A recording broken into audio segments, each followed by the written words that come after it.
DP, are you proud of the manner in which you became deputy president? In 2022, you were a front runner to be running mate to Dr. William Ruto, but you did not get that position.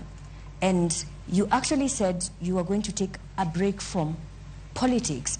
Are you now proud that 2 years down the line, you are the one who has taken that position after the impeachment on the person who was picked over you? I have no regrets for my occupying this space because I have no reason to regret. It is true I was a front runner to be deputy president in 2022 through a process that was conducted by my party. I was not successful.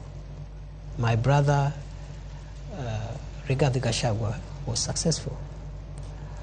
I congratulated him, and I said two things. One, that I will support the campaign, the presidential campaign, until 8th or 9th of August 2022.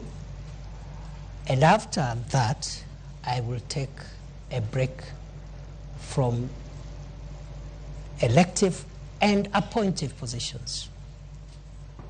But you still took the CS Just a moment. Position. Just a moment. After I made those two very important decisions, which I made after soul searching and consulting everyone who needed to be consulted, my party and its leadership met and persuaded me as a member of the party, because I didn't say I'll leave the party. I said I'll campaign for President Ruto and his deputy, but after that I'll not be running for any office. I'll take a break for 10 years. And therefore, the party met and persuaded me to change my mind and accept an appointive position as Minister for Interior, which I accepted. That's all. Are you